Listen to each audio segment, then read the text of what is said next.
मित्रांनो नमस्कार. कायदेशीर माहिती देणाऱ्या म्हणजे युट्यूब चॅनलमध्ये तुमचं स्वागत. आजचा विषय ट्रस्ट रोख देणग्या स्वीकारू शकतं का. आता भारतात खास करून हा प्रश्न आहे की पब्लिक चॅरिटेबल ट्रस्ट या रोखीने देणग्या स्वीकारू शकतं का. तर उत्तर आहे हो. पब्लिक चॅरिटेबल ट्रस्ट रोखीने देणग्या स्वीकारू शकतो. अर्थात त्याच्या पुढची वाक्याची ती पण महत्वाची आहेत. कारण कलम 269 ST ने एका दिवसात किंवा कोणत्याही एका व्यक्तीकडून कोणत्याही एका व्यवहारासाठी 2 लाख रुपयांपेक्षा जास्त रोखीने रक्कम स्वीकारण्यास ते प्रतिबंधित करतं. प्रतिबंधित आहे. ट्रस्टला ते लागू आहे. 2 लाखापेक्षा जास्त रोखीने घेऊ शकत नाही एका दिवसात.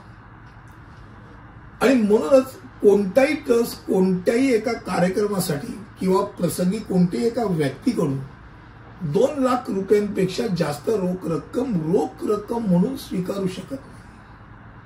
आता पुढचा भाग इन्कम टॅक्स 2017 ज्या वेळेला बदल काही घडला त्यात कलम 80G मध्ये काही सुधारणा केली गेली जेणेकरून 2000 रुपयांपेक्षा जास्त रकमेच्या रोखीच्या देणग्याबाबत कलम 80G मध्ये त्या 80G अंतर्गत समजा तुम्हाला वजावट पाहिजे असेल तर 2000 रुपयापर्यंतची एक लिमिट ठेवली आहे. जी पूर्वी ही मर्यादा 10,000 रुपयापर्यंत होती. त्यामुळे आता जर 2000 रुपयापर्यंत जर तुमची रोखीने देणगी असेल तर तुम्ही 80G अंतर्गत वजावट करता इन्कम टॅक्स करता समोर ठेवू शकता. पावती घेऊन ठेवू शकता. 2000च्या वर असेल तर अर्थात ज्याला देणगी देतात त्यांना सुद्धा ते कंपल्शन आहे की बाबा पॅन नंबर पाहिजे, कुठून आला पैसा, का आला, हा सगळे कटकट राहते. 2000च्या खाली 2000 किंवा त्याच्या खाली ती कटकट नसते.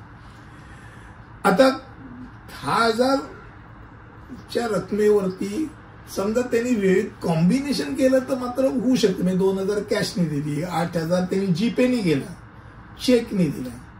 म्हणजे जर डबल कॉम्बिनेशन मध्ये असेल तर ती वजावट अलाव केली जाऊ शकते. पण पूर्ण रोखीने फक्त 2000 पर्यंत देणग्या या 80G करता आहेत.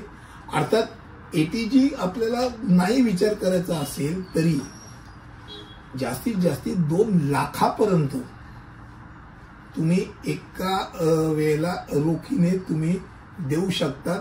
आणि ते स्वतः ज्या वेळेला 2000च्या वर जाते त्यावेळेला तुम्हाला पॅन नंबर तुम्हाला दाखवावा लागतो.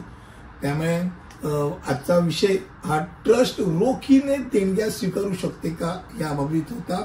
मला असं वाटतं की कमी शब्दामध्ये तुमच्यासमोर हा विषय मांडला.